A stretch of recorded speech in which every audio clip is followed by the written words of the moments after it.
Bien, chicos, tengas todos muy buenas tardes. Vamos hoy día a estudiar en la semana 6 el Imperio Bizantino y el Islam dentro del curso de Historia Universal. Antes de-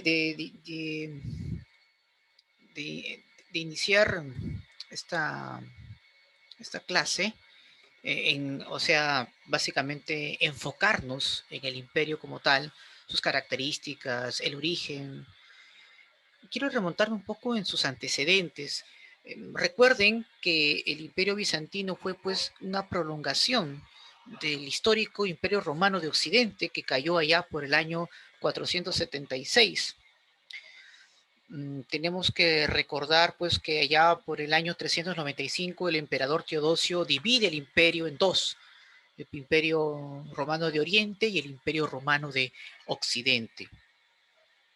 Entonces, desde ahí básicamente tenemos que tomar en cuenta este aspecto y que de hecho, pues sin duda, la capital del Imperio Bizantino, me refiero a Constantinopla, va a cumplir un papel importante en la historia de la humanidad, siendo pues el último bastión del Imperio Bizantino que cae a manos de los turcos otomanos. Muy bien, hasta ahí creo que en ese aspecto no tenemos ningún tipo de dificultades. Muy bien, perfecto. Ahora bien, entonces, profesor, diríamos que el Imperio Bizantino es un estado feudal centralista que se formó sobre la base del Imperio Romano, correcto, ¿no? Pero del Imperio Romano de Oriente, ¿de acuerdo? Y que de hecho, pues, va a recibir toda la influencia de la cultura greco-romana y también de la cultura árabe, por estar obviamente en una posición justamente expectante. Observen ahí, por favor, el mapa. Ahí pues claramente van a poder corroborar, eh, a ver, para que puedan entender aquí esa parte. Digamos, aquí se va a encontrar la capital del Imperio Bizantino y en su mejor esplendor va a ocupar importantes territorios que en su tiempo también le pertenecían al Imperio Romano de Occidente, ¿no? Aquí justamente se encuentra la capital del Imperio Bizantino, que es Constantinopla. Se llama así porque en un tiempo, allá por el año 326 antes de nuestra era aproximadamente, el emperador Constantino pues se desplaza a esta zona llamado Bizancio, que antes pues era una colonia griega, y ahí pues funda una importante metrópoli que va a llevar justamente su nombre. Entonces, como parte pues de su ubicación geográfica, diríamos pues que el Imperio Bizantino ocupó importantes territorios, por ejemplo, lo que es el norte de África, la península itálica, lo que es la zona del Medio Oriente, pero luego obviamente poco a poco va a ir decayendo hasta que solamente pues Constantinopla es el único lugar donde todavía va a mantener cierta autonomía. Ahora bien,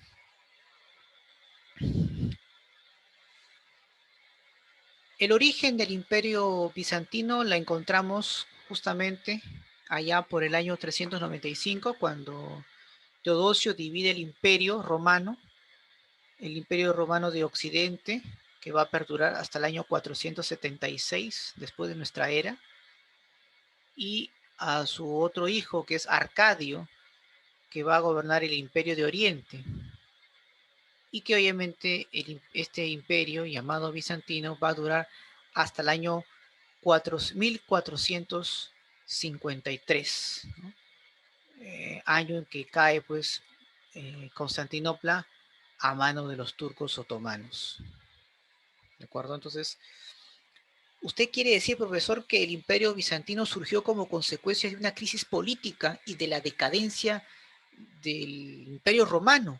Correcto, correcto. Y otro dato interesante, ¿no? Que te había mencionado. Constantinopla, que es la capital del Imperio Bizantino, debe su nombre pues al emperador Constantino, que en el año 330, antes bueno, perdón, 330 después de nuestra era, funda pues esta importante metrópoli sobre una antigua colonia griega llamada Bizancio, ¿no? Entonces también importante siempre mencionar. Entonces Teodosio, en el año 395, divide Roma entre sus hijos Honorio, Imperio Romano de Occidente, y Arcadio, Imperio Romano de Oriente. De ese Imperio Romano de Oriente nace el Imperio Bizantino, ¿correcto? Entonces eso es algo que tiene que mantenerse siempre. Muy bien. A ver, muy bien, continuamos. Entonces, la pregunta es, profesor, ¿y si el Imperio Romano de Occidente, que cayó allá por el año 476, a manos pues de los bárbaros, ¿por qué el Imperio Romano de Oriente, es decir, el Imperio Bizantino, sí se mantuvo? Bueno, hay dos razones fundamentales. La primera es que ellos sí lograron mantener una unidad política. La estructura jerárquica de los funcionarios del Imperio Bizantino se mantuvieron firmes. De hecho, también pues la ubicación geográfica van a condicionar que también este imperio se mantenga y por los importantes lazos comerciales que van a tener pues con otras partes, siendo pues un nexo importante entre Oriente y Occidente, entre Europa y Asia, por ejemplo. Entonces, eso también es importante, ¿no? La unidad política va a permitir que este imperio todavía prevalezca por mucho tiempo más. Entonces, una de sus características, profesor, es su organización. Claro, su organización política. Había pues un poder centralizado, claramente pues establecido. Entonces, eso también es importante siempre tenerlo presente. Pero así como también las fuerzas políticas están muy bien integradas, contaban pues obviamente con una ideología y esa ideología pues les va a permitir también su unidad. ¿De qué ideología estamos hablando? Del cristianismo. Esto también es fundamental. El cristianismo, jóvenes, fue un elemento unificador del imperio romano, del imperio bizantino, que justamente permitió pues esta cohesión ideológica para enfrentar a la expansión del Islam, que también en ese tiempo quería mantener cierto control de estos importantes territorios. Entonces, este poder centralizador, este grupo dominante, cuyos principales representantes era pues el emperador, el clero y los terratenientes, controlaban pues el imperio bizantino. Y detrás de ellos estaba pues un gran sector de la población, conformado por artesanos, siervos, esclavos. En el ámbito cultural destaca pues el sincretismo, jóvenes. Combinó elementos culturales de diferentes pueblos, como los árabes, los persas, y sin duda pues también con las civilizaciones del lejano oriente. Aquí vemos pues claramente la organización social, como los había mencionado, ¿no? El monarca, el clero, los terratenientes y por último la población. Y en el ámbito económico, profesor, bueno, de hecho pues se dedicaron principalmente a la actividad agrícola. Pero ojo, el comercio fue también muy importante para el imperio bizantino. Constantinopla, su capital, fue el eje justamente de dicha actividad por ser prácticamente una especie de puente comercial entre Europa y Asia. Claro, entonces muy importante cómo fue, digamos, desarrollándose el comercio justamente en ese tiempo. Claro que después van a ser desplazados por los estados italianos del norte, ¿no? Por Venecia, Génova, pero eso obviamente va a ser mucho tiempo después todavía, ¿no? Entonces esto es importante siempre no olvidarnos siempre. A ver, me dice por acá que hay que dejar ingresar a Davis. Bueno, creo que me parece que ya lo dejé ingresar, ¿ah? Ahí está Davis, está ahí en el aula. Muy bien, perfecto. Muy bien, chicos, vamos entonces a continuar.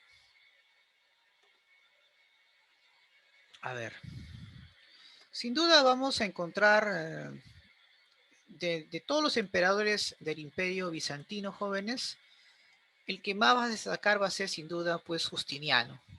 Claro, no me estoy olvidando pues de Arcadio, que fue el primer soberano, ¿no? Hijo de Teodosio.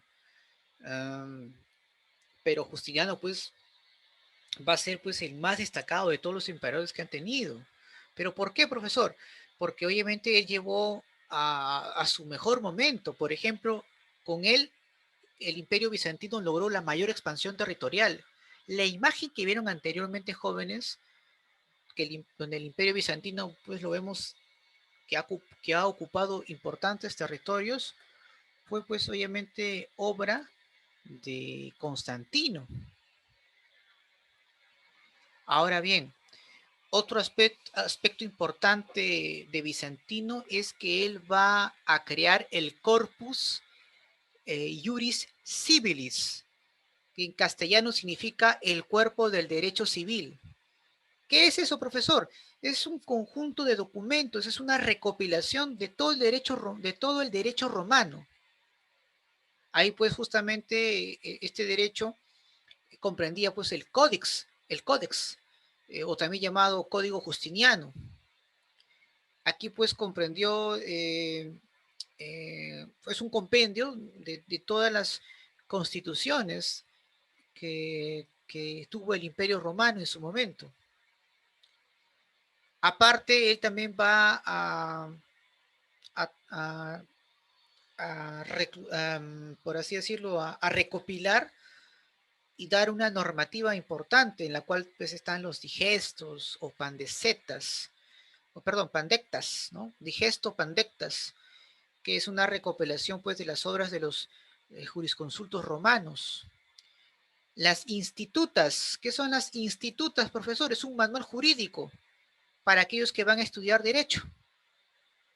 Y por último tenemos a las novelas, que son pues nuevas constituciones que van a ser promulgadas por el propio Justiniano.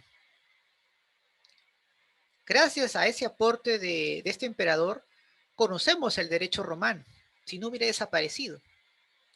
Y recuerden que la base del derecho hoy en día en el mundo occidental es gracias a Roma. Todo estudiante que va a ejercer esa profesión tiene que llevar en el primer ciclo derecho romano. Eso sí está demostrado. Jesús Roque, pero aparece con ese nombre porque a veces viene con otro apellido, ¿ah? Entonces hay que tener cuidado. Yo no puedo aceptar, más bien que me diga tu amigo con qué apellido o con qué apodo está en la sala de espera, ¿eh? Tiene que entrar con su nombre y apellido, jóvenes. No tengan vergüenza en colocar ahí, por favor, ¿eh? Pon ahí con qué nombre y apellido está viniendo en la sala de espera, ¿ya? A ver, por ahí me dicen.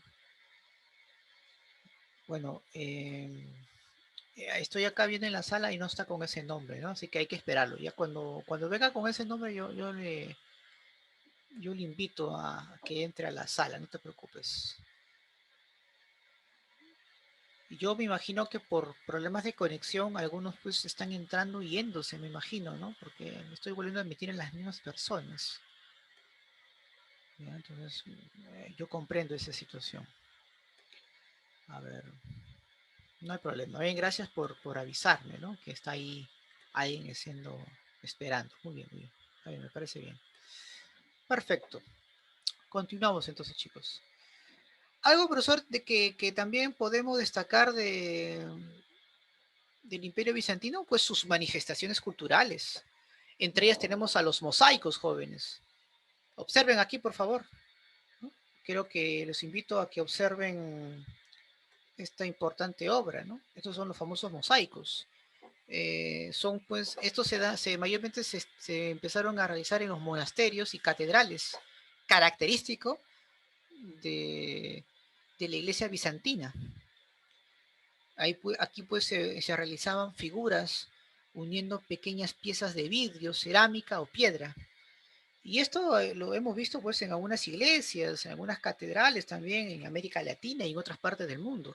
Claro, es una herencia del arte bizantina. Y aquí tenemos pues a la máxima representación arquitectónica, que es esta gran maravilla llamado pues, en este caso, la Catedral de Santa Sofía, famosa por sus enormes cúpulas, como ustedes pueden apreciar ahí.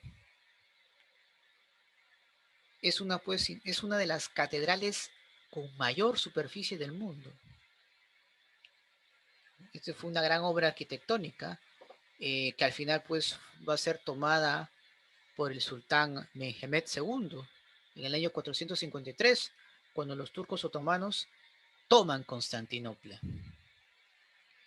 Prácticamente pues a partir de ahí esta ciudad dejó de ser cristiana, o al menos esta catedral o este importante monumento dejó de ser cristiana, jóvenes, para convertirse en un templo musulmán. Actualmente Constantinopla, ¿cómo se llama, jóvenes?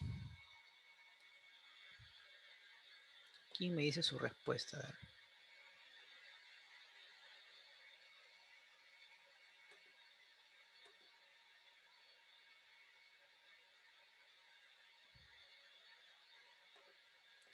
¿Alguien más o menos tiene una idea? ¿Dónde queda actualmente? Turquía, correcto. ¿Y cómo se llama la capital de Turquía actualmente?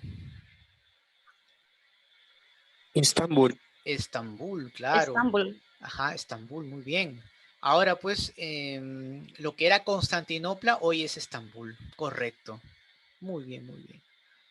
Entonces ahí prácticamente pues el imperio bizantino cae pues a manos del imperio turco otomano allá por el año de 1453. Y recuerden que esa fue una de las razones por la cual los europeos tenían que buscar nuevas rutas comerciales, porque prácticamente se había roto pues esa relación comercial entre Oriente y Occidente. Y bueno, por ahí me dice, profesor, saben bastante de Turquía por las novelas, posiblemente, ¿verdad? Posiblemente. Pero es importante volver a recalcar que como consecuencia de ello, pues de la toma de Constantinopla, Europa conoce a América. Esto es también algo que tenemos que siempre recordar. Muy bien. Vamos a rápidamente ahora a irnos pues a otro importante tema dentro del curso de Historia Universal Jóvenes, en el cual pues sin duda tenemos que hablar de los árabes y el Islam. Vamos a ver acá, ahí está. Muy bien. Ojo, este es muy importante mencionar, jóvenes. Una cosa es decir árabe y otra cosa es decir musulmán. Son cosas totalmente distintas. El musulmán es aquel que profesa la religión monoteísta. Y el árabe es el que pertenece pues en la Arabia. Por ejemplo, aquí, observen el mapa. Esta zona, por ejemplo, que ven, ¿cómo se llama? Esta es la península arábica. Pero hay musulmanes pues que no necesariamente son árabes. Hay musulmanes pues que, por ejemplo, viven en el norte de África, en lo que fue en su tiempo la península ibérica. ¿De acuerdo? Entonces, el Islam es una religión monoteísta fundada por quién? Fundada por este hombre, a la cual pues se conoce como Mahoma, ¿no? Claro, ¿no? Mahoma. Este es muy importante siempre recalcarlo. Mahoma. Profesor, ¿y qué significa Islam? Bueno, Islam pues significa sumisión a Dios o Alá, ¿no? Alá para ellos es Dios. Ah, muy bien, profesor. Y musulmán o muslim, que es la palabra más adecuada, A significa pues los resignados. Y tienen un libro sagrado, así como los cristianos tenemos la Biblia, los judíos la Torá, ¿no? Los musulmanes tienen el Corán, ¿no? El Corán. Muy bien, ¿no? Esta es muy, muy importante. Profesor, y en cuanto a su medio geográfico, ¿qué podemos destacar? Bueno, con respecto a su medio geográfico, diríamos lo siguiente.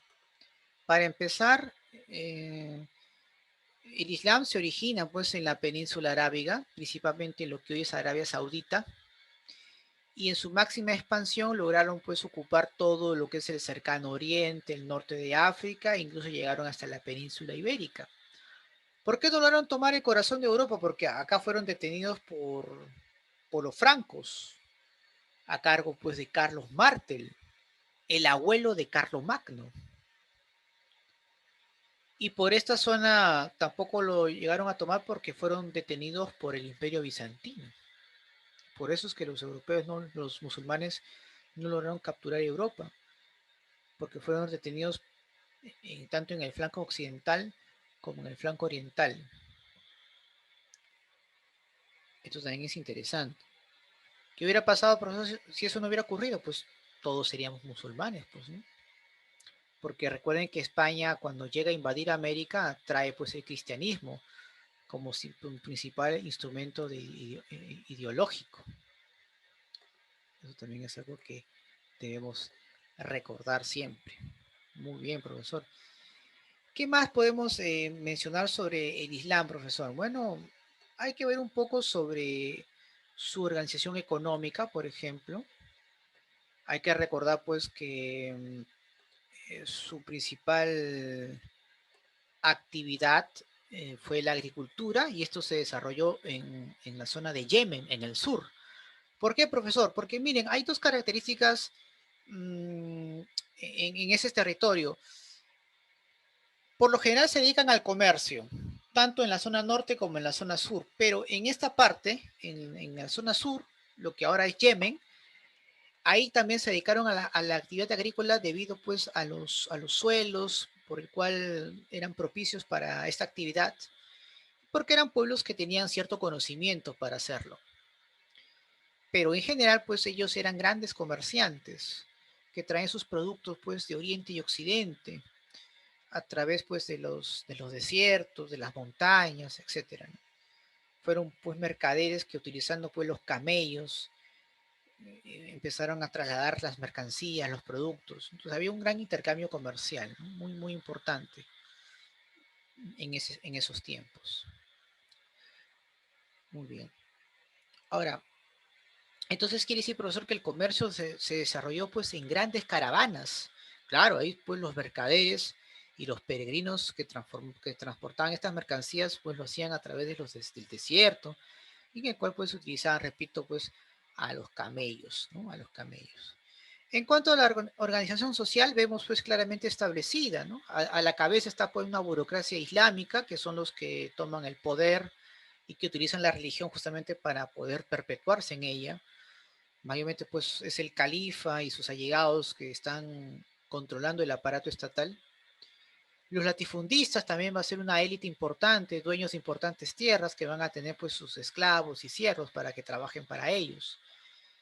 Y todos ellos pues van a disfrutar de las grandes riquezas que los comerciantes también obtenían producto del comercio.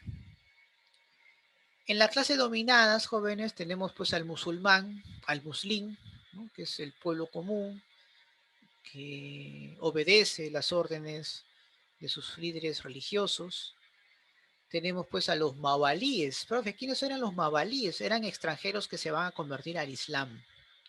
Te dan la oportunidad de que adoptes esa religión y que la apliques en tu vida diaria. Y por último tenemos pues a los esclavos, ¿no? Que trabajaban pues en las tierras del gran latifundista o de la élite en general, ¿no? Profesor, y en cuanto a su organización política, ¿qué se puede destacar? Bueno, podemos destacar, por ejemplo, que para empezar, jóvenes, fue una burocracia política religiosa. O sea, había ese vínculo entre política y religión. y que obviamente pues vemos que estaba representada de la siguiente manera, ¿no? Tenemos pues en este caso al califa, que era un jefe político y espiritual, seguidor pues de gran Mahoma.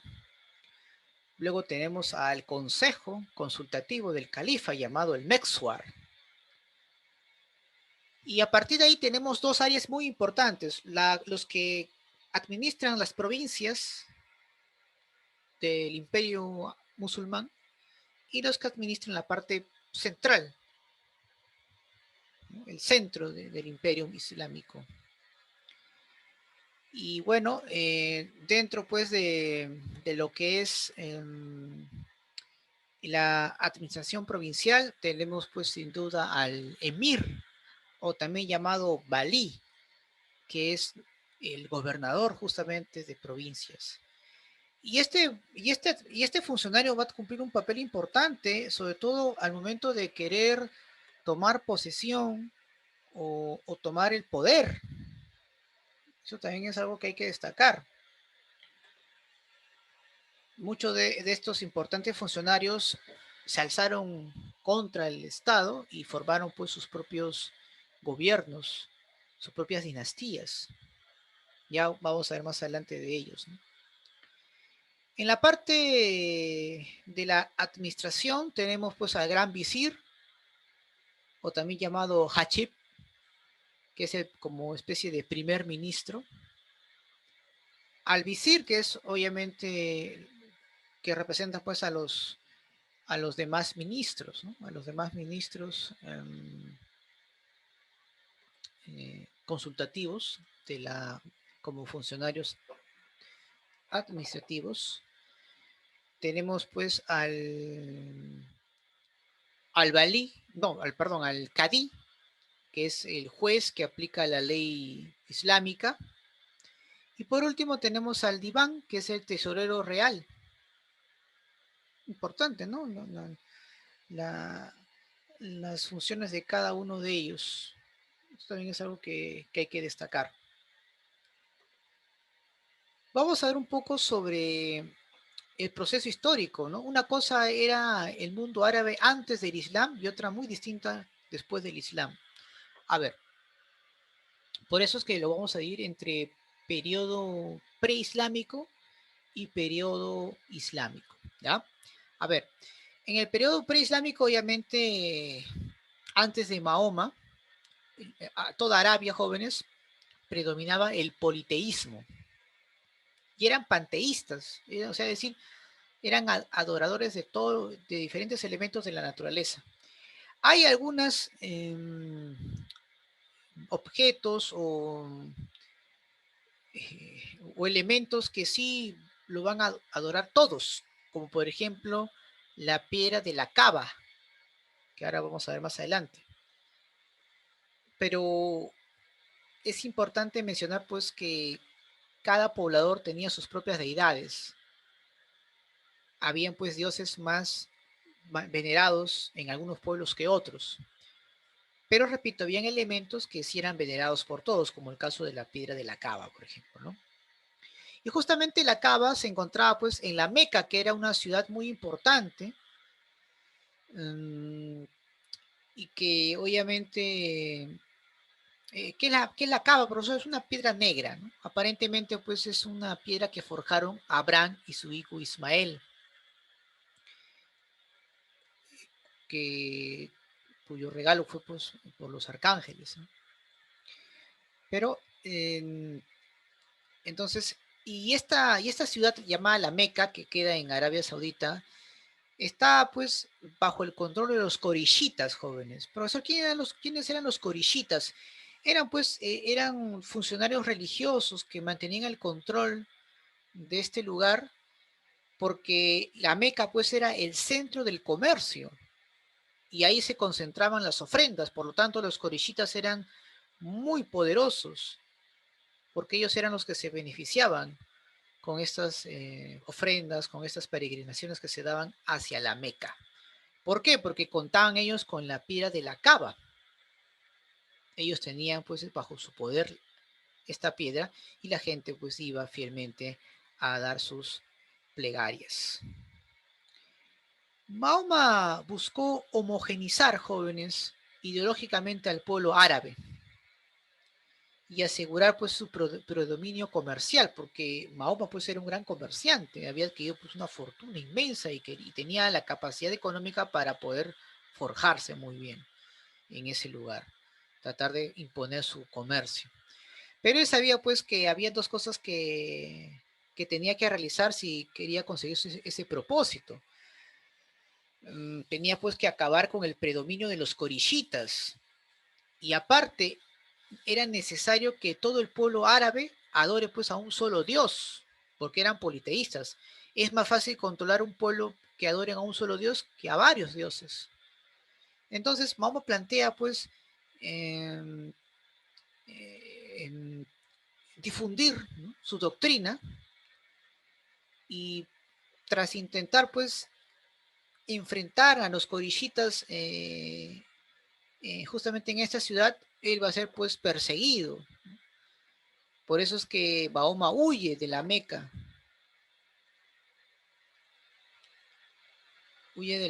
y se refugia en otra ciudad llamada Yatrib, que luego se va a llamar Medina. Y acá, préstale mucha atención, jóvenes. La huida de Mahoma, que justamente parte de la Meca a Yatrib o Medina, es un acontecimiento muy importante para el pueblo musulmán, porque esta huida de Mahoma hacia Yatrib se conoce como la Égira. ¿Y eso qué significa o qué tiene de importancia, profesor? Eh, ese es marca pues el inicio de la era musulmana. Según la cronología cristiana, esa huida se dio pues en el año 622 aproximadamente. Pero para el mundo musulmán, ese es el inicio de su año, la huida de Mahoma a Yatrib. Pero luego Mahoma se fortalece, logra recuperarse muy, pero muy bien, y otra vez intenta atacar a la Meca y lo consigue. Y a partir de ahí, pues, establece su doctrina. El pueblo árabe a la fuerza se convirtió en una religión, o fueron convertidos a una religión monoteísta llamada el Islam. Esto también es importante, ¿eh? Importante, importante. Ahora, muchos dirán, profesor, ¿y qué más? ¿Qué es lo que ocurrió con Mahoma? Bueno, Mahoma pues luego de tomar el control de la Meca, de apropiarse del poder que tenían los corishitas, implanta pues el monoteísmo para homogenizar, ¿no?, al pueblo árabe. Pero va a adoptar algunos elementos a su nueva religión que de hecho pues era imposible deshacerse de ellos porque gran parte de la población aún mantenían esa adoración, como es el caso de la piedra de la Cava. Mahoma lo va a mantener para mantener pues esa unidad política en base pues a las ideologías religiosas. Muy bien. Bueno, tras la muerte de Mahoma, pues sin duda van a empezar a haber disputas por el cual intentan tomar el poder, a la cual pues se le conoce como califatos, ¿no?, que es una especie de estado musulmán. Y entre los principales califatos tenemos el califato perfecto, o también llamado ortodoxo, el califato omeya y el califato abásida. Muy bien. Pueden haber preguntas en cada una de ellas, por supuesto, porque son temas muy importantes, así que hay que prestarle mucha atención, jóvenes, ¿eh? Hay que prestarle atención aquí. Por ejemplo, en el califato perfecto u ortodoxo, la capital de este califato va a ser Medina, justamente el lugar pues donde Mahoma tuvo respaldo. Tras la muerte de Mahoma, los parientes de este importante personaje van a tomar el poder, como por ejemplo Abu Bakr, Omar, Othman y Ali. Justamente este último es sin duda el califa pues que va a intentar permanecer en el poder, ya que los demás que he mencionado murieron por esas controversias que se daban. Lo importante es que en este periodo se inicia pues la expansión musulmana hacia otras partes, fuera de la península arábiga.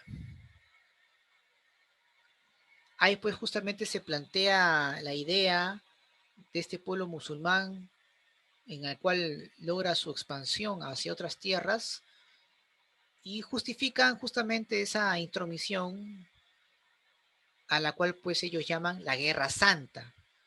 ¿Por qué? Porque ellos quieren difundir el Islam a otras partes donde no adoran a esta nueva religión. Y bueno, Guerra Santa en idioma musulmán se conoce como yihad, ¿no? Yihad. Y justamente en este periodo es donde empieza pues a redactarse el Corán. Pero también aquí es justamente el lugar donde el mundo musulmán se divide en dos. El Islam se parte en dos grupos. Y, a- y hasta el día de hoy, jóvenes, son irreconciliables, ¿no? Se forman dos sectas musulmanas. Por un lado, los chiitas y por otro lado, los sunitas. ¿Y de dónde viene, profesor, esa palabra de chiitas y sunitas? Bueno, chiitas significa los seguidores de Ali, como es el caso de este último califa, pariente de Mahoma. Y los sunitas, profesor, vienen de la palabra suna. ¿Y suna qué es, profesor? Bueno, es una especie de asamblea, de consejo. Te cuento. Ali, el último gran califa, se autoproclama líder, sucesor de Mahoma, y va a haber un grupo que lo va a proteger, que va a estar con Ali. Y esos son los chiitas, ¿no? Los seguidores de Ali. Pero hay un sector que no reconoce a Ali. Ellos consideran pues que el nuevo califa debe reunir ciertas condiciones y que tiene que estar eh, o que va a ser nominado califa, pero por la asamblea, por la suna, ¿no? No obviamente por ser solamente pariente de Mahoma. Entonces, a partir de pues empiezan esas controversias y ante esas irreconciliaciones se parte el Islam en dos secciones. Por un lado en chiitas, que son los seguidores de Ali, y por un lado los sunitas, que en este caso son los que quieren que el nuevo califa se dé pues a través de la asamblea. Tras desaparecer todos los parientes de Mahoma, eh, uno que otro funcionario o gobernante provincial se autoproclama califa y funda su capital en la provincia que justamente estaba bajo su control, que es Damasco. Surge pues el califato omeya, jóvenes.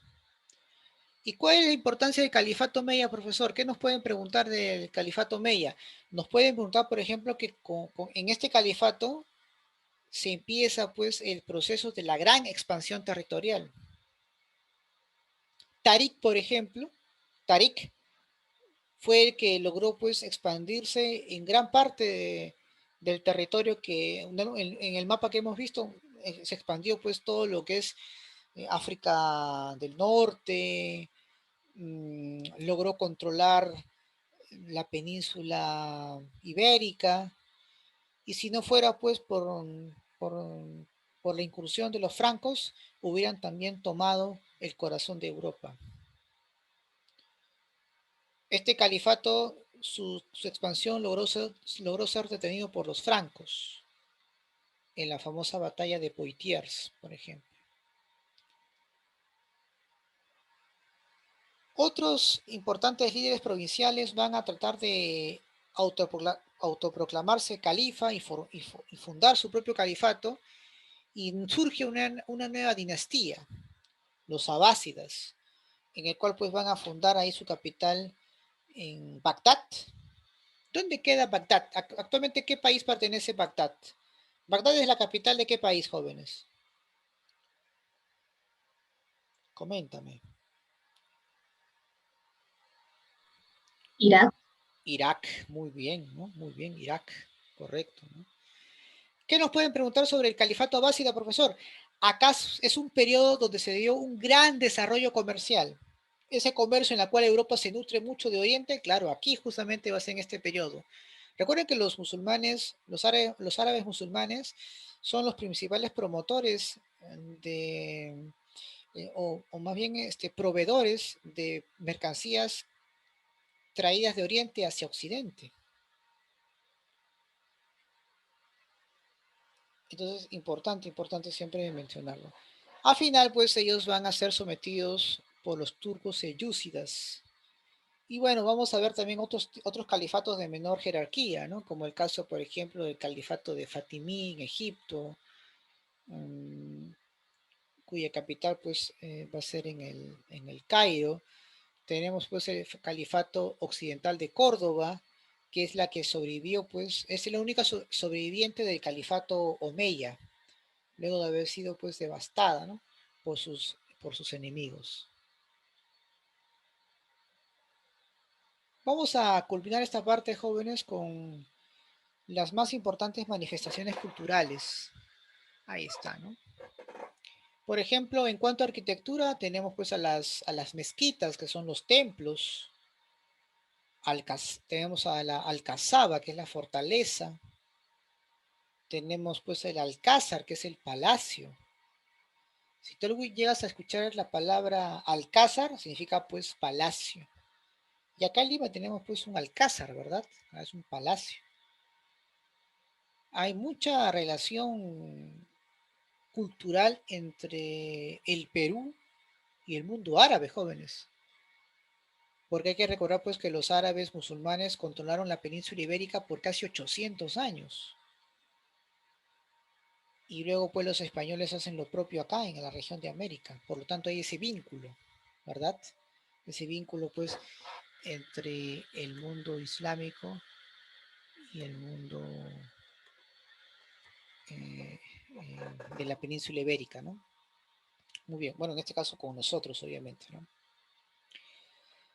En cuanto a literatura, pues tenemos importantes obras como el caso de Las Mil y Una Noches, cuya protagonista pues es la bella Sherezade, que pues va a tener que contar un cuento cada noche, si no el sultán iba a asesinarla, ¿no? Esa era la historia, ¿no? De Las Mil y Una Noches. No vayas a empezar pues una historia romántica, como la que ves en las novelas de Canal 2, no es muy distinto, ¿no? Claro, no, piensa que es una novela, ¿no? Pero no, contrario, ¿no? Muy, muy distinto ahí. Así que les recomiendo ver esas novelas de Las Mil y Una Noches. No la novela televisiva, sino la novela literaria, ¿ya? En cuanto a ciencias, bueno, destacan en álgebra. Ellos crearon el álgebra, así que ellos pues dieron grandes aportes al álgebra, la trigonometría y la geometría. La diferencia, pues, es que en este caso los griegos asumen ese conocimiento y a partir de ahí pues, forman teorías. Eso es lo que de repente les faltó bastante a los áreas musulmanes, ¿no? Implementarlo eso más en el plano teórico, pero ahí está, ¿no? Ellos son los inventores del álgebra, de la trigonometría, geometría. Ellos incluso desarrollaron pues la alquimia. Ellos siempre buscaban, por ejemplo, el elixir de la vida, jóvenes. Y también lo que es la piedra filosofal. ¿Alguien tiene idea qué es la piedra filosofal, jóvenes?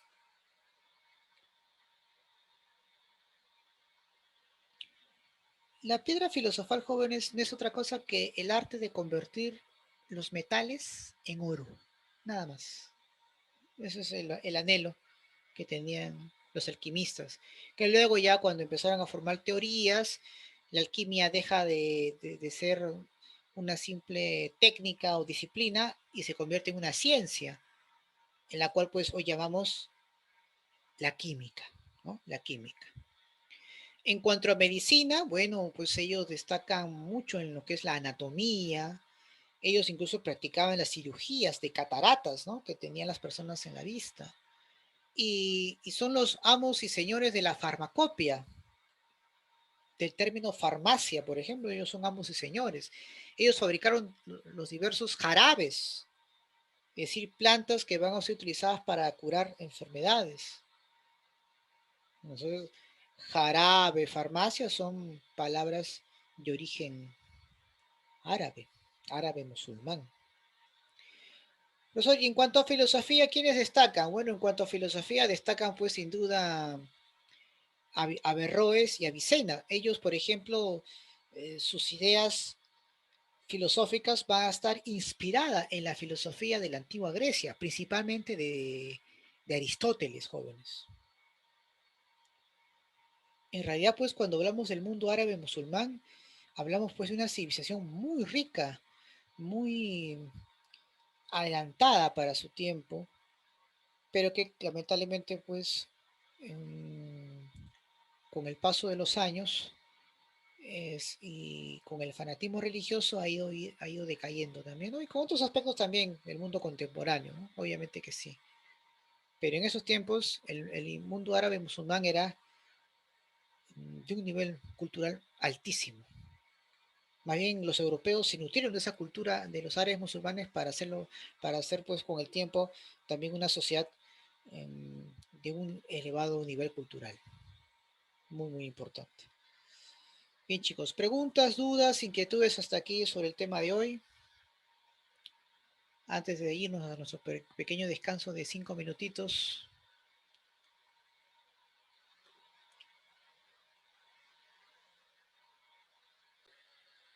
Muy bien.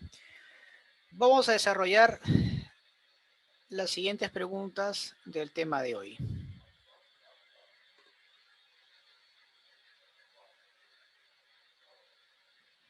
No, claro, los que ya están en la plataforma inscritos ya no tienen por qué volverse a inscribir, ¿no? Ya pueden entrar directamente. Es más, una vez que hayan recibido la invitación en su correo, ustedes mismos crean su propio usuario y contraseña, ¿no? Entonces ustedes ya saben su clave, todo eso para que puedan ingresar. Muy bien. Primera pregunta. El sultán turco que conquistó Constantinopla. A ver, ¿quién me dice la respuesta?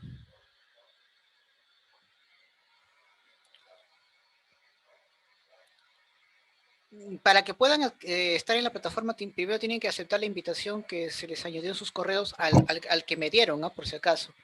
Ya, si por X motivo pues no era la correcta, entonces tendrá que volverme a presentar, pero todos se les dio una invitación a los que me han dado sus correos y a través de ellos pues han empezado ya a utilizar la plataforma, ¿no? A ver, primera pregunta, entonces, ¿cuál sería aquí la respuesta?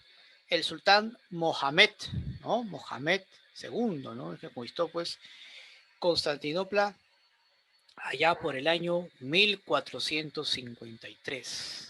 A ver, los bizantinos sostenían que las representaciones e imágenes de los personajes cristianos conducían a la superstición. Bueno, hay que recordar pues que la iglesia cristiana sufre un cisma.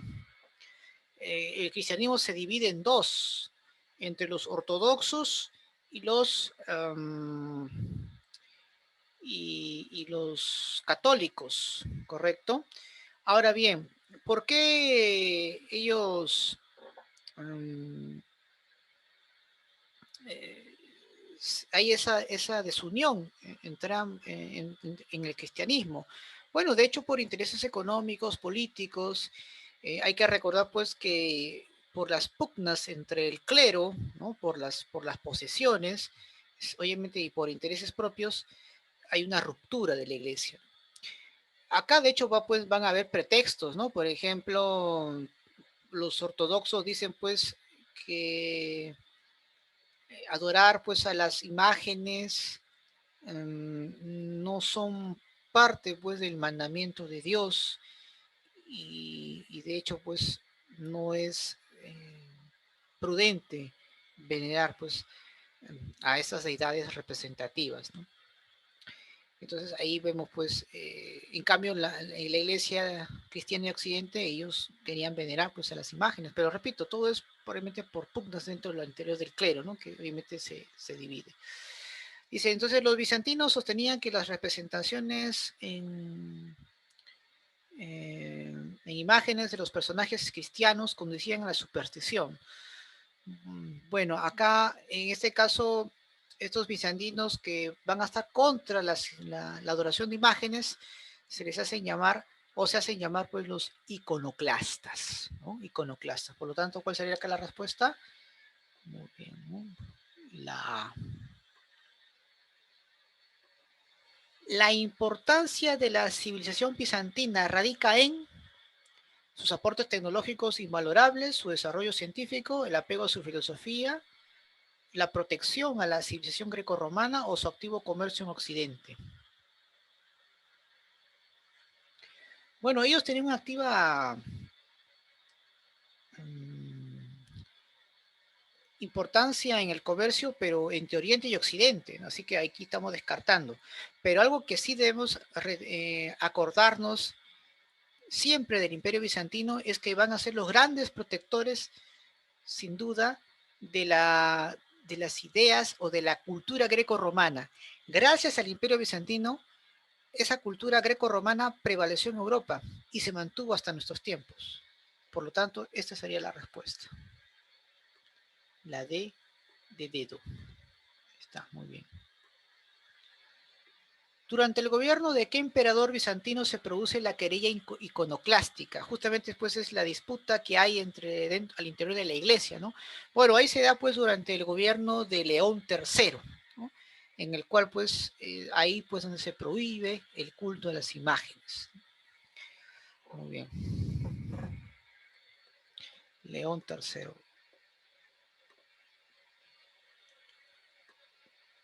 Aquí, vamos a relacionar jóvenes, ¿ya? A ver, dice, dentro de las obras del emperador Justiniano, señalen lo que es incorrecto, ¿ya? A ver, Justiniano, obviamente, ordenó y codificó el derecho romano. ¿Qué dicen ustedes?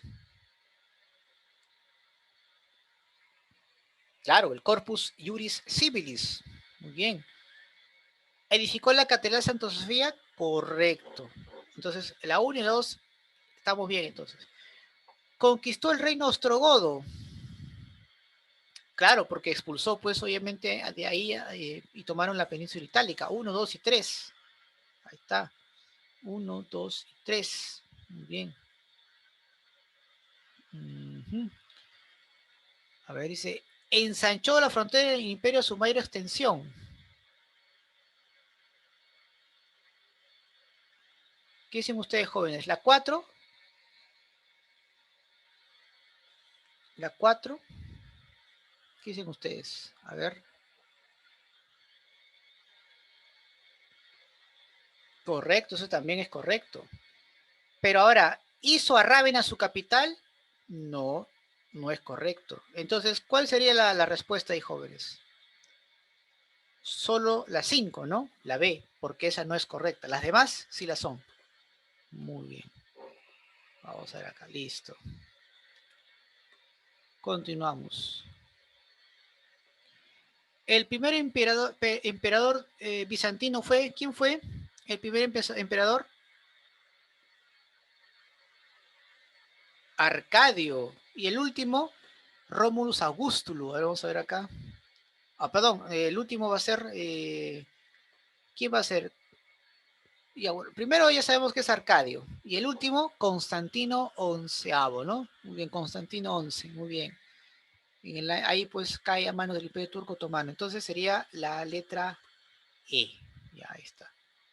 Muy bien, muy bien. Excelente. A ver, otra para relacionar. A ver, acompáñeme aquí. Sobre la toma de Constantinopla, la resistencia estuvo al mando del gran Belisario. Bueno, hay que recordar pues, que Belisario fue un gran emperador, pero no eran tiempos de él, ¿no? En este caso fue en tiempos del emperador Constantino. Los turcos selyúcidas fueron los que dijeron el ataque. Claro que sí. Muy bien. ¿Fue tomada por Solimán? No, fue por Mohamed II. 4. ¿Significó el fin de la Edad Media? Inició la Edad Contemporánea. Bueno, para muchos sí. Ese acontecimiento y el descubrimiento de América, ¿no? El último rey de Constantinopla fue Constantino XI y fue hecho prisionero que tuvo que pagar un fuerte rescate por su libertad. Ahora dice, son incorrectas, ¿ah? Ahí está, son incorrectas. Bueno, todas ellas menos esta, la 3, ¿no? La 3 es incorrecta, no fue Solimán, sino fue Mohamed II. Por lo tanto, ¿cuál es la respuesta? La A. Ahí está, muy bien. 8. Designado como el primer califa ortodoxo. A ver, ¿quién se acuerda del primer califa ortodoxo? Ah, yo sé que te acuerdas, ¿ah? De hecho, era un pariente de Mahoma, por supuesto. El último fue Ali, ¿no? El último ortodoxo. Pero, ¿quién fue en este caso el último, el primero, perdón, califa ortodoxo? Acuérdate, acuérdate. Abu Bakr, no te olvides, ¿ah? No te olvides, que esto te voy a preguntar para el sábado, ¿ah? Acuérdate. Muy bien, excelente, excelente. Vamos a continuar aquí. Mientras que la doctrina de Mahoma fue rechazada, en la Meca fue aceptada. Mientras que la doctrina de Mahoma fue rechazada en la Meca, ¿dónde fue aceptada? ¿En qué lugar?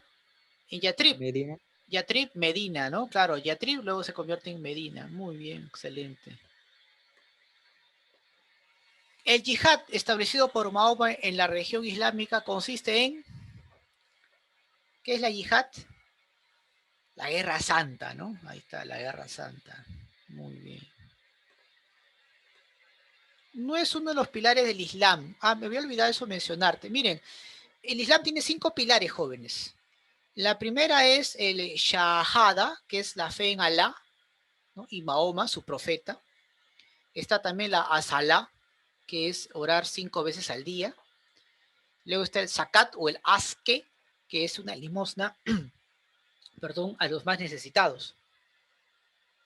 Tenemos al Sham, que es el ayunar durante el mes del Ramadán, que justamente son por estas fechas.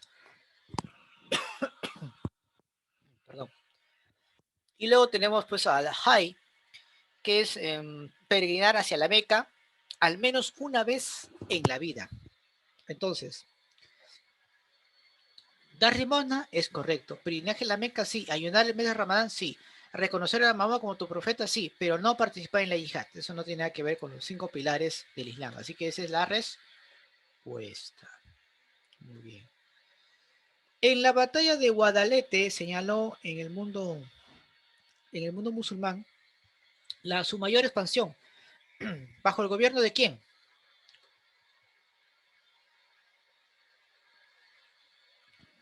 Bueno, Abu Bakr no fue. De Ixiam, Walid, Hamru, Rashid o Mauwiya. ¿Alguien por ahí se está acordando, no?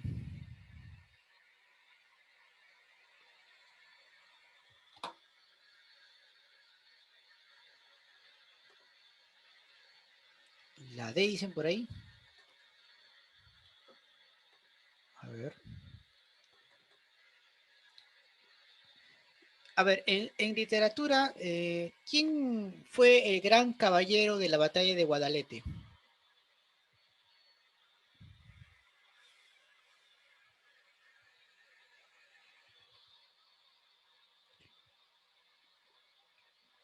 Justamente en honor a él se, se, se realiza pues un gran cantar épico, el mío Cid, ¿se acuerdan o no?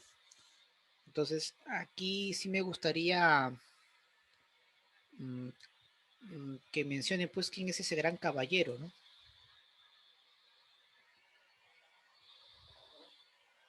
¿Mm? ¿Quién sería? A ver.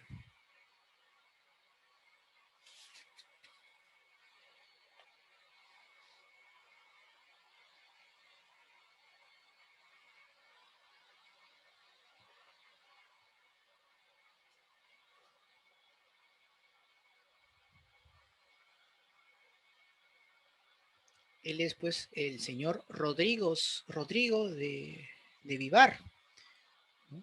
Rodrigo pues de Vivar, el gran Cid, el campeador. Ahí pues va a ser vencido, ¿no?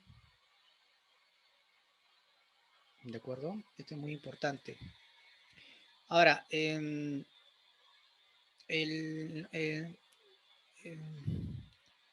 acá pues el califa en este caso no es Abu Bakr, ¿ya? El que logra pues derrotar al gran Mío Cid ya es Tariq, ¿no? Es el jefe árabe, Tariq, ¿de acuerdo? Es muy importante siempre mencionar. Pero acá, ¿quién es el califa, ¿no? El nombre del califa. ¿Quién podría ser? A ver.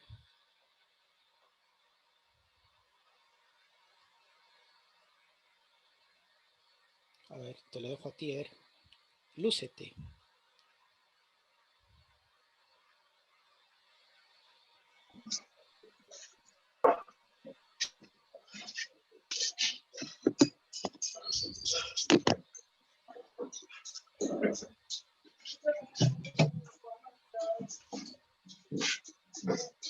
A ver, tu audio, chico, tu audio por ahí. Tampoco es para tanto, no te golpees la cabeza. Vamos, tú puedes. Vamos.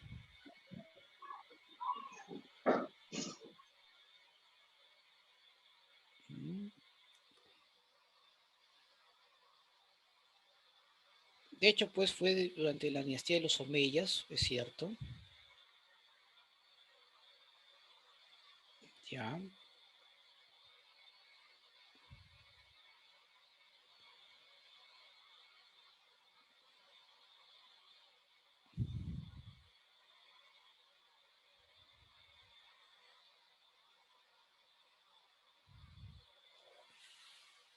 Ahí más o menos tiene una idea por ahí. Mira que las otras ya las has resuelto. Sería bueno también, pues, tu participación.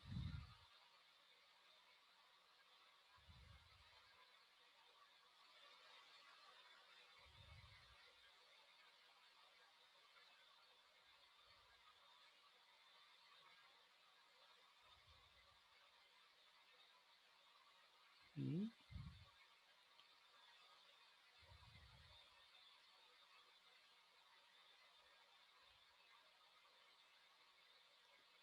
Muy bien.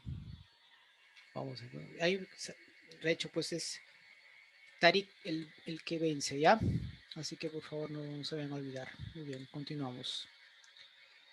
Batallas que contienen el avance árabe en España y Francia, respectivamente.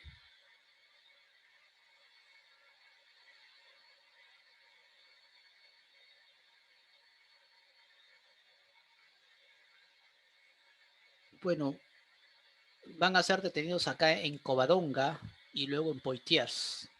Ah, respuesta. A ver, vamos aquí. Muy bien. El enfrentamiento religioso de la prédica monoteísta de Mahoma afectó los intereses de la aristocracia religiosa de la Cava, la cual se encontraba asentada en la ciudad de, ¿dónde estaba ahí la Cava? Estaba en manos de los corishitas, pero ¿cómo se llama esa ciudad donde predominaba el comercio? La Meca. Ah, la Meca. Vamos chicos, participen, vamos, no tengan miedo. El representante de los califas ortodoxos inicia las campañas contra los bizantinos, mientras es considerado el verdadero creador del imperio. Ajá. A ver. ¿Quién inicia pues acá? ¿Contra quién? A ver.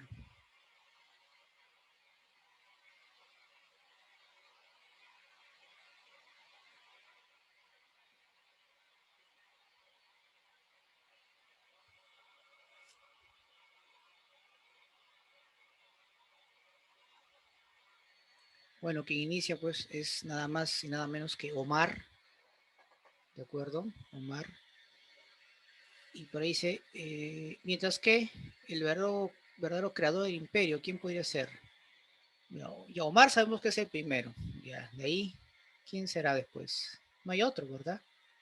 Umar, y el otro sería quién.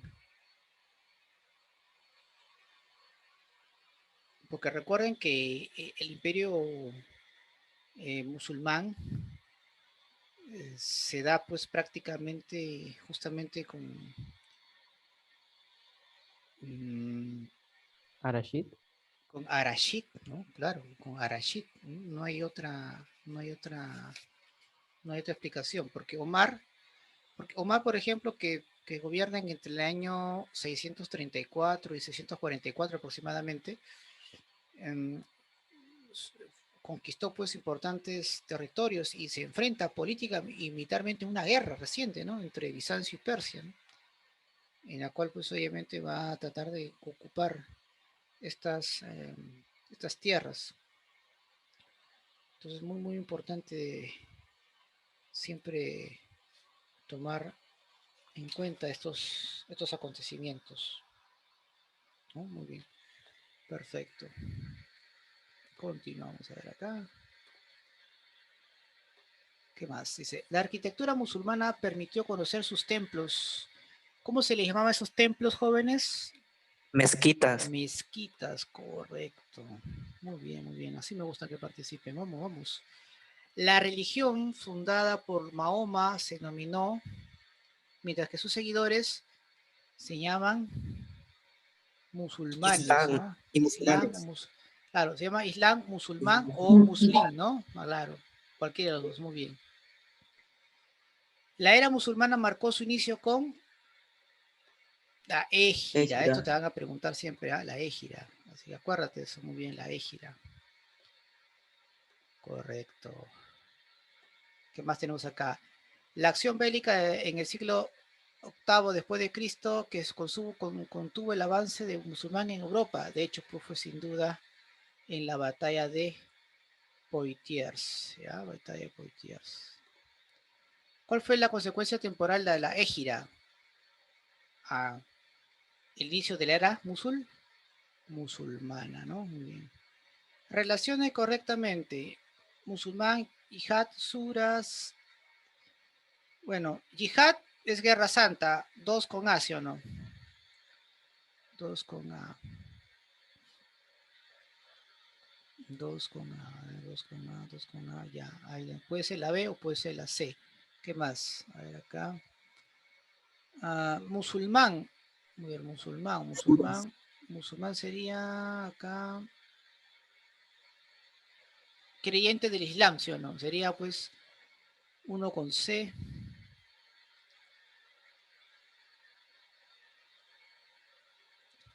Me estoy confundiendo acá, a ver.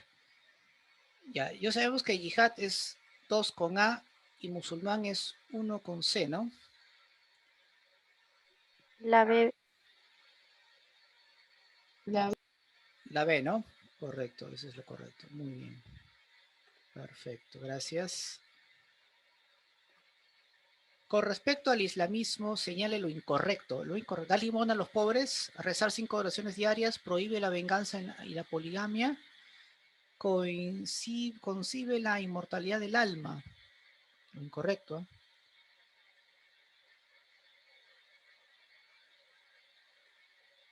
Bueno, dar limón a los pobres, rezar oraciones, está correcto, así que no está dentro de eso. La idea está, es la C solamente.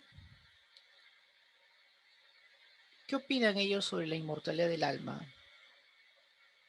Bueno, recuerden que según el Corán tiene los mismos preceptos que el cristianismo y obviamente la inmortalidad pues del alma, ¿no? ¿De acuerdo? Entonces la C es la respuesta, ¿ya? Muy bien.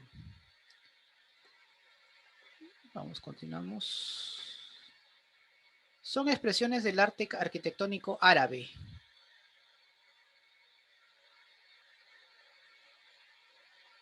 La mezquita y el alcázar en Sevilla, por ejemplo, ¿no? Claro que sí. Periodo en que el imperio musulmán logra su mayor expansión. Así te van a preguntar, ¿ah? Omeya o Abásida. Abásida es expansión comercial. Omeya es expansión territorial. Muy bien. En Medina, Mahoma, como jefe teocrático, instala una comunidad de creyentes. ¿Cómo se le llama esa comunidad de creyentes?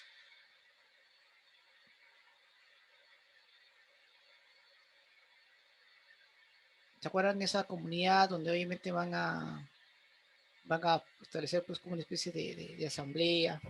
¿Cómo se llama? ¿Te acuerdas? ¿Qué mencioné? ¿Cómo lo dije? ¿Alguien se acuerda? Especie de asamblea. Zona. La Suna, ¿no? Muy bien, Suna. Muy bien, perdón, un ratito. Exacto, muy bien. 26. Califa árabe que designó a Damasco como capital de los omeyas. ¿Quién fue? Los omeyas. ¿Quién fue ese personaje?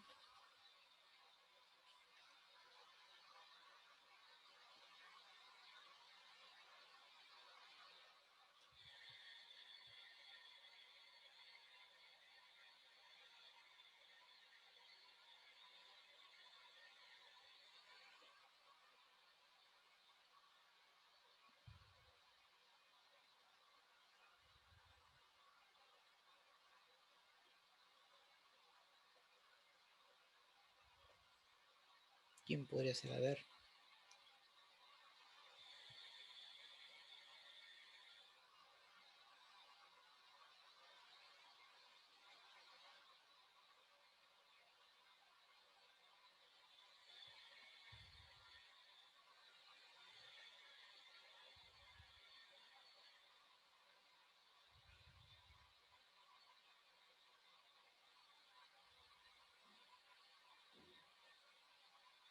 Bueno, ahí hablamos pues que es Al-Mawirya, ¿no? O también llamado Mauram, ¿ya? Ahí está, muy bien. Vamos a ver acá. Las relaciones entre el Imperio Bizantino y el Sacro Imperio Romano en el siglo XI se vieron afectadas por una serie de problemas políticos religiosos que condujeron a la ruptura entre los sectores occidental y oriental en la Iglesia cristiana. De este modo se configuró en la actual división entre el cristianismo católico y ortodoxo. ¿Cómo se denomina ese proceso? Bueno, fue un cisma, pero un cisma que ocurrió ¿en qué parte? ¿En Oriente o en Occidente, jóvenes? ¿Qué dicen ustedes? Y encima en Oriente. ¿Ya? Muy bien, Oriente. Bien, chicos. Vamos a un par de minutos y luego hablamos de historia del Perú, ¿sí? Vamos a ver un ratito.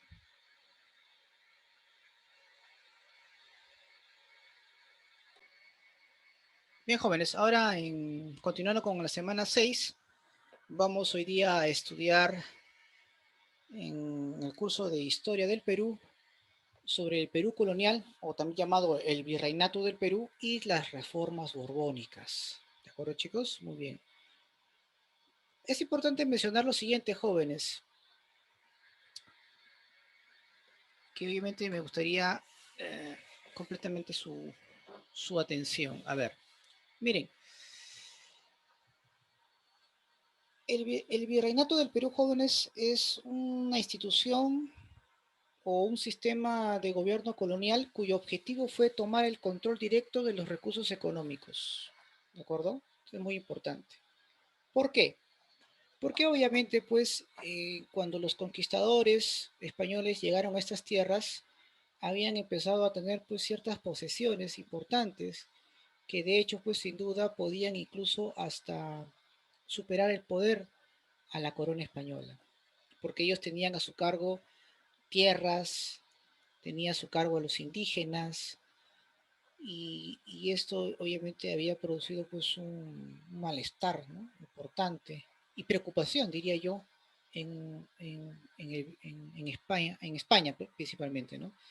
Entonces, por eso que se estableció este sistema de gobierno donde la corona española era la que va a dirigir, va a administrar los recursos económicos. ¿Cómo se originó? Bueno, a través de una real cédula promovida por el entonces rey Carlos V o Carlos I, rey de España, mediante las nuevas leyes de Indias, promulgadas allá por el año de 1542. con esta nueva ley, los encomenderos perdieron pues su poder y van a venir funcionarios designados por el Consejo de Indias para gobernar el nuevo virreinato del Perú.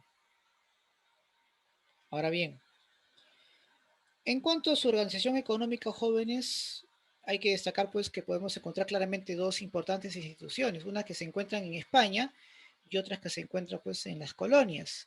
En el caso de las instituciones en España está pues el rey. Durante el virreinato del Perú hubo dos dinastías, los reyes Habsburgo entre los siglos XVI y XVIII y los Borbones entre los siglos XVIII y XIX. Y de hecho fue durante la dinastía de los Habsburgo que lograron tener la mayor expansión territorial, como ustedes pueden apreciar en su pantalla. Luego le sigue el Consejo de Indias. Profesor, ¿y cuáles son las principales funciones del Consejo de Indias? Bueno, ellos pues van a ser, van a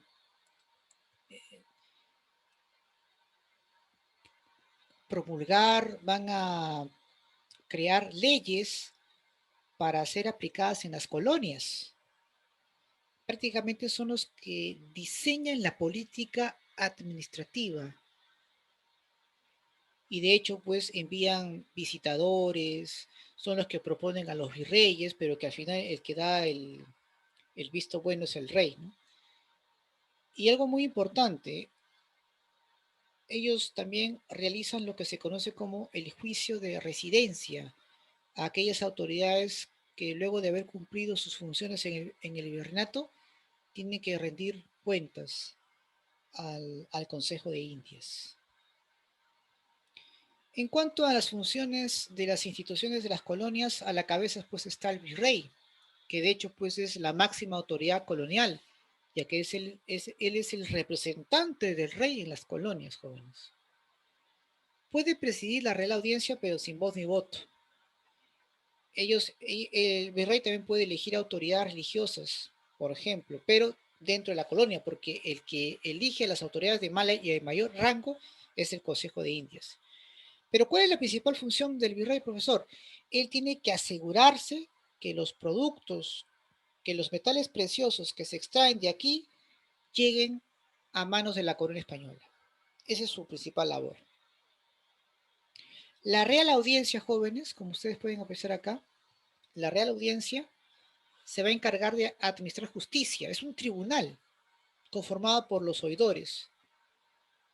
Y de hecho, pues, cuando el virrey no está presente, está ausente, la Real Audiencia toma el control de esa institución hasta que nuevamente tengamos un nuevo virrey, por ejemplo. Los corregimientos, ¿qué son, profesores? Bueno, es una provincia que está al mando de un corregidor y este corregidor pues tiene la obligación de cobrar impuestos, organizar o reclutar trabajadores para la explotación de la mita minera principalmente, con el apoyo de los caciques, por ejemplo. El problema pues que estos corregidores eran muy abusivos. Por ejemplo, ellos empezaron a aplicar lo que es el reparto mercantil, que era pues la venta forzosa de artículos para los indígenas. Les vendía pues artículos muy caros y muchos de esos artículos eran innecesarios para ellos. Estos corregimientos al final fueron desactivados durante la gran rebelión de Tupac Amaru y se convirtieron en intendencias. Profesor, ¿y los cabildos? Bueno, los cabildos en este caso pues se encargan de la administración de los centros urbanos, de las ciudades, el ornato de la ciudad, el cuidado. Ellos, las principales autoridades pues eran los alcaldes, ¿no? Y los regidores, ¿no? Ellos tenían esa función. Profesor, y en el ámbito social, ¿cómo estaba organizado? Bueno, la sociedad virreinal, jóvenes, estaba estructurada en función a muchos aspectos, como de origen racial, poder económico, actividad de cada individuo que realizaba para sobrevivir o para vivir en este caso, pero siempre influenciado por la religión también, ¿no? La religión ahí tenía mucho que ver. Eran tiempos donde los que estaban más apegados a la religión católica tenían, dentro del estatus social estaban más bendecidos, mejor posicionados, por así decirlo. Ahora bien, si bien es cierto, la estructura social o las autoridades coloniales ya habían hecho una división justamente en la época colonial. Por ejemplo, esta división pues eran conformadas por la República de Españoles. ¿Quiénes conformaban la República de Españoles? La nobleza peninsular, los criollos, los mestizos, ¿no? Los españoles llamados pobres porque no provenían de grandes familias. Y por otro lado estaba la República de Indios, conformada por la nobleza indígena, por los indios, por los indígenas, perdón, por los mitayos y los yanaconas. Pero como tal, la estructura social, sobre todo por la posesión económica, política, o influenciada por esos elementos, perdón, podemos ahí claramente encontrar lo siguiente, jóvenes. Observen acá. Tenemos acá una clase dominante, conformada pues por la nobleza peninsular, que son los españoles propiamente dichos. Está la nobleza o la aristocracia criolla. Luego tenemos a la nobleza indígena. En este caso hablamos pues de quiénes, de los caciques. Tenemos pues acá a los criollos pobres, a los mestizos y a los indígenas como clase dominada. Y más abajo tenemos a los mitayos, que son los que trabajan pues en las minas, en las haciendas. Tenemos a los yanaconas, que eran especies de siervos. Y por último pues a los esclavos traídos de África. Muy, muy importante siempre tener en cuenta, ¿ya? Bien. Profesor, y a los esclavos que se fugaban, ¿cómo se les llamaban? Cimarrones. Y estos refugiados o estos fugitivos empezaban pues a formar aldeas, un poquito, bueno, aldeas así considerables, a la cual pues se llamaron palenques. Así se llamaban, palenques. Muy bien. En cuanto a su organización económica, jóvenes, es muy importante considerar lo siguiente. La relación que existe entre España y sus colonias fue de un monopolio comercial. Es decir, solo España podía comercializar con sus colonias. Otra característica de la organización económica es el famoso bullonismo, o también llamado mercantilismo. ¿En qué consiste? ¿Cuál es este concepto del bullonismo o mercantilismo? Se priorizó la acumulación de metales preciosos, jóvenes, como las monedas o los lingotes, principalmente de oro y plata. ¿Y cuál era el propósito? Bueno, ellos tenían la idea de que eso garantizaba la prosperidad económica, pero eso no fue así. Y para garantizar el monopolio comercial, jóvenes, España tenía dos importantes instituciones para el control comercial. Una de ellas es la Casa de Contratación de Sevilla, como ustedes pueden apreciar, y el otro está el Tribunal Consulado de Lima. ¿De qué se encargaba la Casa de Contratación de Sevilla? Se encargaba pues de velar por el monopolio comercial, de realizar los registros de aquellas poblaciones que iban a las colonias o viceversa. El Tribunal Consulado del Consulado de Lima supervisaba que las embarcaciones lleguen a buen puerto y además resolvían litigios en el ámbito comercial. Era pues sin duda la élite más poderosa en la colonia, debido pues a que tenían el monopolio total durante el tiempo de los Habsburgo. La élite criolla limeña era pues económicamente muy poderosa. Tenemos acá los impuestos, jóvenes. Entre los más famosos tenemos al quinto real, que es la quinta parte de metales extraídos, tenían que ir a manos de la corona española. La alcabala, ¿qué era la alcabala? Pues era pues un impuesto por la compra y venta de mercancías. El almojarifazgo, jóvenes, era un impuesto por la importación y exportación de productos. Profesor, ¿qué es la media nata? Bueno, era un impuesto en el cual afectaba los sueldos de los funcionarios públicos, por ejemplo. Se les retenía. Profesor, ¿y el cabezón? Bueno, es un impuesto por un pago que se tiene que hacer por mantener tu propiedad, que aún no, que aún no lo estabas explotando. Era pago a la propiedad rural no explotada. ¿Y qué es la avería? Es un impuesto para financiar a la Armada del Sur, que protegía pues a los barcos comerciales que iban pues del puerto del Callao hacia Sevilla, España, justamente para evitar pues la incursión de los piratas, de los corsarios.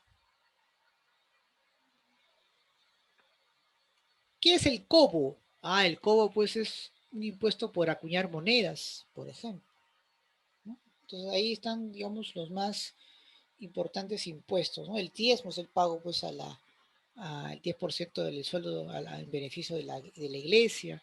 La derrama pues era un pago para financiar a la corona española en épocas de guerra, por ejemplo.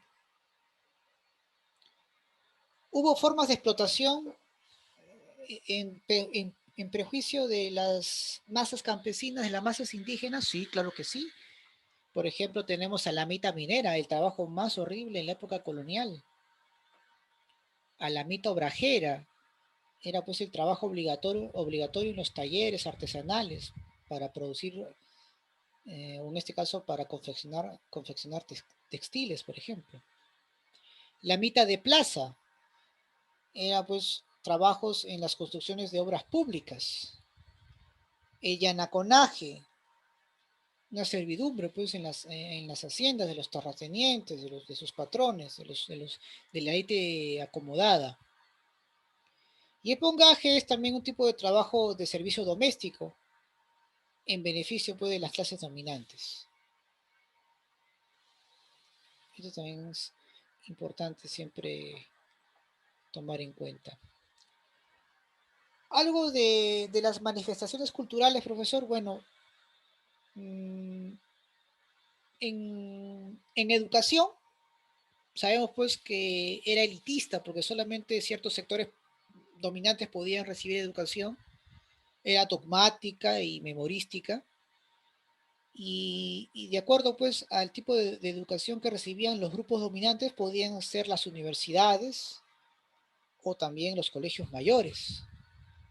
Entre las más prestigiosas universidades tenemos pues la de San Marcos, que fue fundada en 1551, es la universidad más antigua de América.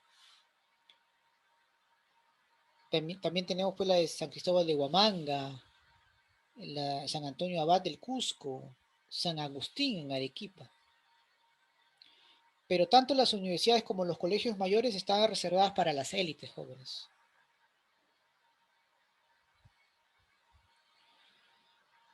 Los colegios menores eran instituciones o eran más bien anexos de los conventos donde ahí se impartía educación pero básica a los criollos pobres que no eran de grandes familias y a los mestizos. El colegio para caciques era justamente, estaba reservado para la nobleza indígena y que estaban a su cargo bajo la administración, o estaban bajo la administración, perdón, de los jesuitas. En cuanto a religión, obviamente en el Perú colonial, el Tribunal de la Santa Inquisición fue sin duda un instrumento muy importante para poder detener no solamente las conspiraciones que se daban contra el sistema colonial, sino también para evitar la incursión de otros grupos religiosos provenientes de Europa, como es el caso de los protestantes, por ejemplo. Y bueno, para poder promover la religión católica y que esto se asiente bastante y lo más rápido posible, las autoridades coloniales optaron por deshacerse de todas las deidades andinas y obligar a la población a que dejen de venerarlos. A este acontecimiento se le conoce como la extirpación de idolatrías. Ahora bien, en la época de los Habsburgos sin duda fue una época de bonanza, fue una época de máximo esplendor en beneficio de las élites. pero los cambios en el mundo se estaban dando de tal manera que los nuevos reyes de España van a tener que aplicar una serie de medidas para proteger y para proteger sus intereses, ya que había una potencia que cada vez estaba creciendo de manera vertiginosa. Era Inglaterra. Y por eso que los reyes españoles van a empezar a aplicar una serie de medidas, pero estas medidas van a acelerar más la crisis y, y las luchas al interior de cada una de sus colonias. Estas medidas, estos cambios, se van a llamar las reformas borbónicas, jóvenes. Profesor, ¿en qué consisten las reformas borbónicas? Bueno, es un proceso de cambios que van a ser promovidos justamente por la dinastía de los Borbones para reestructurar el imperio español en función pues a los avances del capitalismo que prácticamente estaba en manos de Inglaterra y España quería pues tener cierta competencia con ellos. Ahora bien, ¿cuál era el objetivo, profesor? Bueno, el objetivo pues era lograr una mejor explotación de los recursos en sus colonias. Pero hay un detalle. Pese pues a la gran cantidad de colonias que España poseía, su economía pues se había estancado, se había quedado prácticamente en el mercantilismo, mientras que Inglaterra pues estaba en proceso de la industrialización, que era pues la siguiente fase del capitalismo. Y recordemos pues que ya a mediados del siglo XVIII, jóvenes, en Inglaterra se producía pues gran desarrollo económico. Se estaba pues dando inicio al proceso a la cual pues nosotros conocemos como la revolución industrial. Pero ¿cómo se va a dar pues este cambio de dinastía, profesor? Bueno, el último rey de la dinastía Habsburgo, Carlos II, murió pues sin dejar herederos. Ahora, Carlos II tenía un sobrino nieto emparentado con la dinastía Borbona francesa. Era pues el príncipe Felipe de Anjou. Y bueno, pues tras una serie de controversias, al final el rey de Francia, Luis XIV, respalda pues la candidatura de su sobrino nieto también para que sea rey de España. Eso va a provocar pues una serie de rencillas y conflictos geopolíticos. Inglaterra, Austria y Portugal se manifiestan en contra de esa unidad, de esa integración política, jóvenes. Se oponen pues a una posible unión entre los tronos de Francia y España, porque consideran pues que amenazan el equilibrio geopolítico en Europa. Entonces ese va a ser el temor, ¿no? Que los tronos de Francia y España se unifiquen. Y bueno, se va a producir pues una serie de conflictos, entre ellas pues la guerra de la sucesión española. Al final pues este conflicto termina pues con el Tratado de Utrecht, donde los Borbones se comprometen, así tipo hoja de ruta, así igualito, se comprometen pues a mantenerse separados, ¿no? De los tronos de España y Francia. Francia, Inglaterra, Austria y Portugal obtienen muchos beneficios, tanto comerciales como territoriales, con ese tratado. Ahora bien, entre las principales reformas, de hecho, pues tienen que ser económicas, ¿no? Se dan pues decreto de libre comercio y con ello pues el puerto del Callao, que antes pues tenía el total monopolio, ahora va a tener competencia. Van a aperturarse nuevos puertos como Valparaíso, Buenos Aires, Caracas, por ejemplo.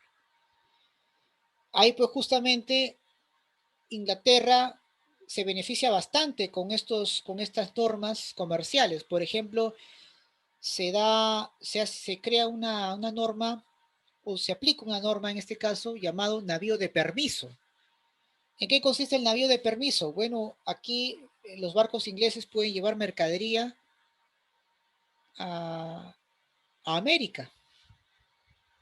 Antes era imposible porque recuerden había un monopolio comercial tremendo. Pero no conforme con eso, los ingleses obligan a los españoles a nuevos acuerdos y se da pues lo que se conoce como el derecho de asiento. Aquí pues Inglaterra abastece a las colonias de España de esclavos provenientes de África y con eso pues amasan más fortuna todavía. Luego hay otra norma que España va a aceptar llamada el navío de registro. Aquí pues todos los barcos ingleses pueden viajar a América, siempre y cuando obviamente previamente pues o sea, todo barco inglés puede viajar las veces que quiera al continente americano para poder comercializar. Lo único que tiene que hacer es registrarse nada más. Ya está.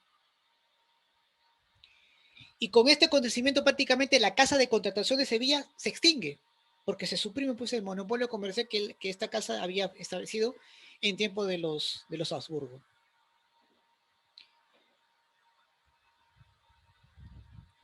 Y bueno, sin duda pues en el ámbito económico lo que más va a impactar es lo que mencioné hace poco, ¿no? El libre comercio. Prácticamente España libera el comercio con sus colonias y otras naciones que quieran realizar algún tipo de actividad o relación económica.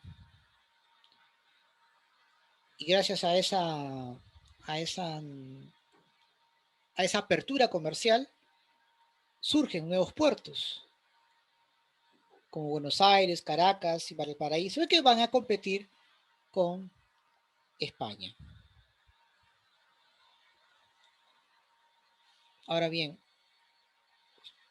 se crean pues también aduanas para buscar una mayor tributación.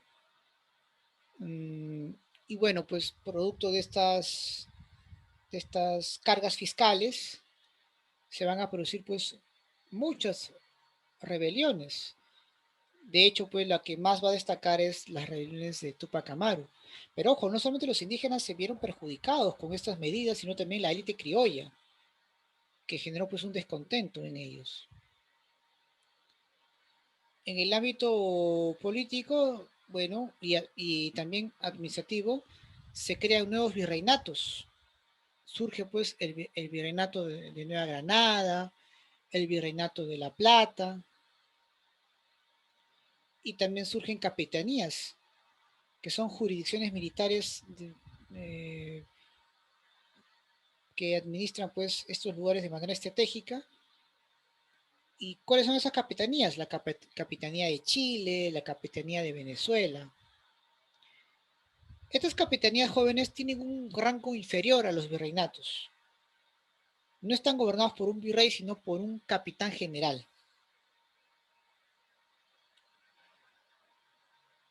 ¿Cuáles son, digamos, otras medidas importantes? Por ejemplo, la corona española ordena a sus colonias la expulsión de los jesuitas.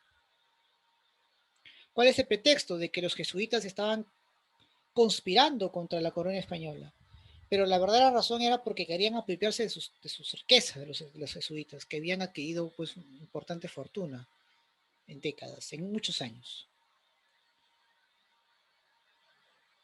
Consecuencias, bueno, una mayor presión fiscal sobre la población, eso va a no solamente mostrar un descontento, sino una serie de revueltas contra esas medidas.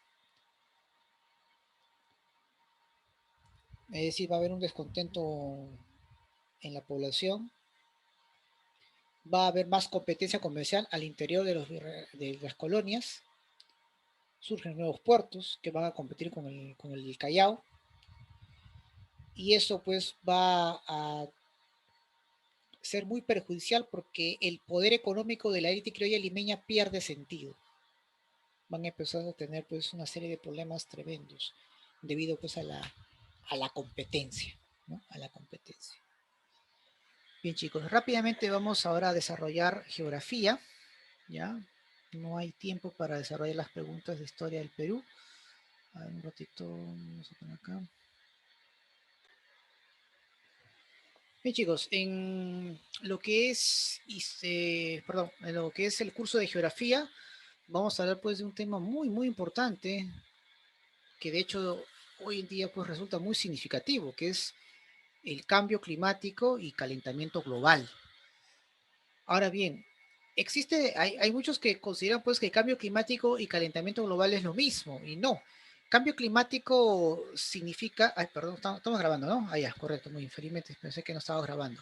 Miren, cambio climático, jóvenes, no es otra cosa que la alteración pues de la composición de nuestra atmósfera, cuyo principal responsable es el ser humano, a través pues de la, debido pues al desarrollo industrial, que provoca pues o emana gases tóxicos que al combinarse pues con la atmósfera perjudican enormemente no solamente a la población, sino también el medio ambiente, el ecosistema como tal.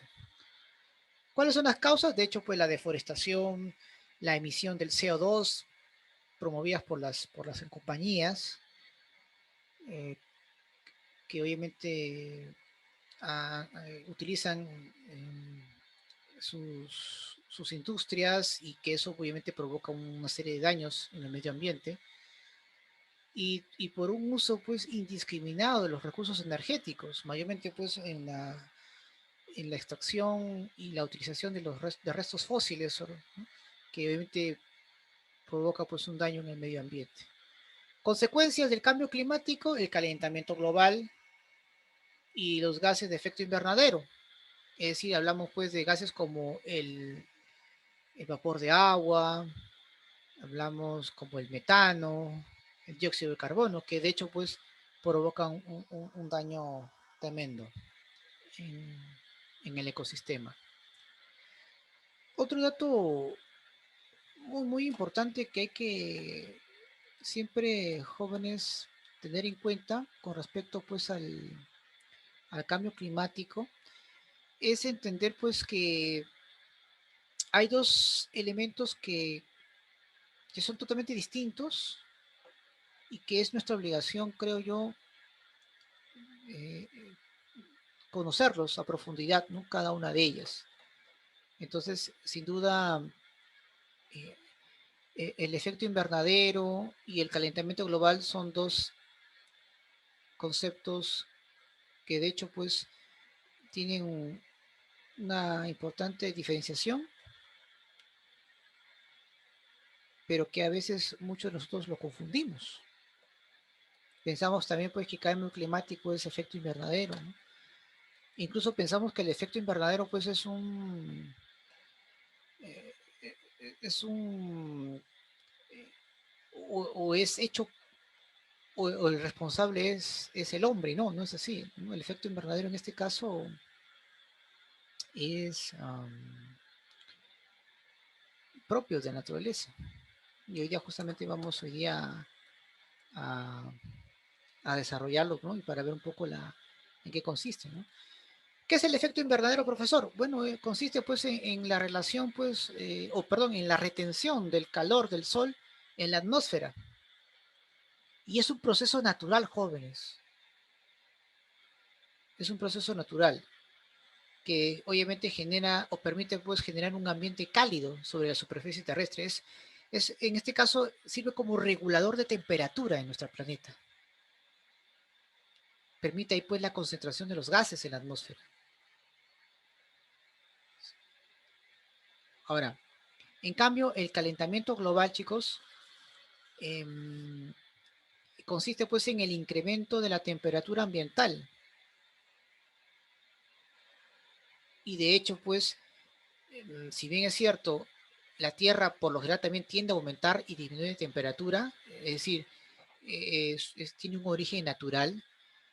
En los últimos 200 años, también el responsable de que provoque el aumento de la temperatura de la Tierra también se debe pues a la actividad humana, que provoca, emite emisiones de gases de efecto invernadero. Entonces también que quede muy claro. Para muchos dirán, profesor, entonces es mentira que sufrimos el calentamiento global. No, no es que sea una mentira, sino que es una verdad, pero que tiende a exagerarse por una sencilla razón. Hay ciertos intereses pues del grupo de poder que quieren obviamente hacer el cambio, pero no ahora, sino más adelante, porque consideran pues que tienen los recursos o estos recursos nuevos que se piensa usar están obviamente bajo su poder, pero necesitan todavía acabar con los recursos que todavía disponen para hacer ese cambio de nuevos recursos energéticos. Porque miren, acá les muestro un mapa, un gráfico, perdón, donde hace 1000 años atrás hemos tenido una temperatura mucho mayor a la que ahora tenemos. Y en esa época pues no había industria. Entonces, lo que se está buscando es, de hecho, pues, inducir, inducir, así es la palabra correcta, inducir mucho al miedo, ¿no? Con respecto, pues, al cambio, al cataclismo. Ellos son conscientes que están manejando sus tiempos, porque si realmente la Tierra corriera peligro, hace tiempo que dejarían, pues, de seguir mm, degradando el planeta utilizando, pues, restos orgánicos como petróleo, gas, por ejemplo. Lo van a hacer algún día, eso es de hecho, porque son recursos obviamente que se están ya acabando, pero están buscando el momento oportuno para hacerlo. Pero mientras están con esta agenda, ¿no? De que el calentamiento global nos están afectando a toda la ciudadanía y tenemos que hacer algo por ello. Entonces, de hecho, pues la ciudadanía se muestra incómoda. Y el día, pues, que este grupo de poder den la receta de nuevos recursos energéticos, pues vamos a estar contentos de adquirirla, ¿no? Porque estamos con la conciencia de que estamos salvando al mundo, ¿no? Muy parecido, pues, a aquellas personas que creen que con su voto van a salvar la democracia. Eso es completamente descabellado, pero hay gente que piensa así, pues, lamentablemente, ¿no? O que se deja influenciar. Y eso es lo mismo que está pasando acá con el tema del calentamiento global, ¿no? O sea, existe obviamente una situación compleja, hay un daño, un deterioro, correcto, hay un deterioro de, de nuestro medio ambiente, pero ¿por qué no lo cambian? Porque obviamente están manejando sus tiempos, están manejando sus tiempos. Muy bien. ¿Cuáles son, profesor, las consecuencias del calentamiento global? Muy bien, vamos a ver acá. Bueno, una de ellas pues es la modificación de la dinámica del cinturón del cinturón oceánico transportador, ¿no? ¿Qué es el cinturón oceánico transportador, profesor? Bueno, en este caso, jóvenes, es una corriente marina que transporta pues el calor de unos puntos a otros de la Tierra. Esta dinámica, o en este caso la dinámica de esta corriente marina, eh, puede alterar pues o perjudicar, en este caso, el derretimiento de los glaciares. Y eso puede provocar pues un hundimiento de aquellas ciudades costeras, por ejemplo, y perdemos nuestras principales fuentes de agua dulce para el consumo humano.